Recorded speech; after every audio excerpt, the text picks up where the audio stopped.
Good morning friends. Law महासागर के YouTube channel पर मैं जयपुर से एडवोकेट पंकज जोशी आपका हार्दिक स्वागत करता हूं। आइए भारतीय साक्ष्य अधिनियम की धारा 11 को एक्सप्लेन करने वाला एक शानदार केस पढ़ते हैं। केस का नाम है Dudhnath versus state of UP. Dudhnath Pandey versus state of UP इस सेक्शन नंबर 11 पर आधारित है, प्रिंसिपल ऑफ एलिबाई पर आधारित है। इस केस के फैक्ट देखिए आप। इस केस में आर्थिक समस्या के कारण दूधनाथ पांडे को एक मकान किराए पर दिया जाता है। वह मकान के ऊपर वाले हिस्से में रहता है। इस परिवार में एक माँ, 2 बेटियां और एक बेटा होता है। घर के मालिक की मृत्यु हो चुकी है। दोनों लड़कियां कॉलेज में पढ़ाती है, लड़का कॉलेज में पढ़ता है। दूधनाथ पांडे को उस परिवार की बड़ी लड़की रंजना से प्यार हो जाता है, मगर वह लड़की उससे प्यार नहीं करती। दूधनाथ पांडे इससे शादी करना चाहता है, इसलिए दूधनाथ पांडे शादी का रिश्ता लेकर लड़की की माँ के पास जाता है। लड़की और लड़की की माँ रिश्ते के लिए मना कर देती है और वह उससे कमरा खाली करने के लिए कहती है।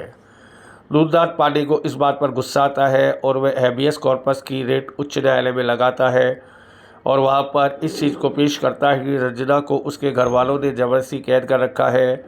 हम एक दूसरे से प्यार करते हैं। रंजना को समन किया जाता है, मगर रंजना इस आरोप को मना कर देती है और रिट को खारिज कर दिया जाता है।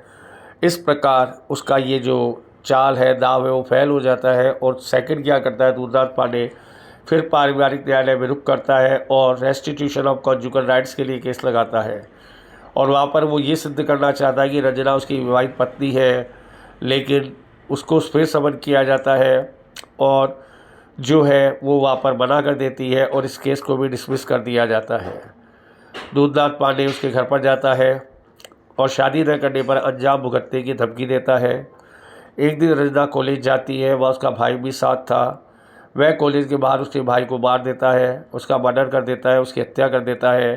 पुलिस रिपोर्ट के आधार पर उसको गिरफ्तार किया जाता है। पुलिस उसको गिरफ्तार करती है।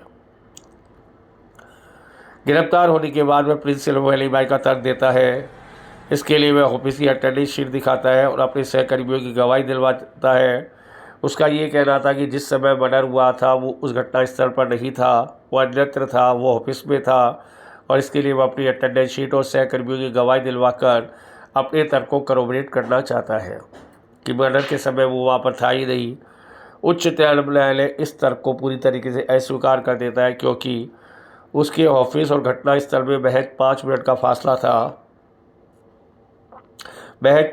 फासला था। और इसलिए यहाँ पर प्रिंसिपल एलिबाई लागू नहीं हो सकता, क्योंकि अपराध करके मैं ऑफिस पहुँचा जा सकता है। प्रिंसिपल ऑफ एलिबाई तभी लागू होगा जब किसी इंसान के लिए उस घटना स्थल पर पहुँचना असंभव हो किसी भी तरीके से, या घटना स्थल और उस स्थान की दूरी इतनी हो कि वह मर्डर करके या ऑफेंस करके वापस ना जा सके, तभी प्रिंसिपल ऑफ एलिबाई लागू होगा। अन्यथा प्रिंसिपल ऑफ एलिबाई लागू नहीं होगा।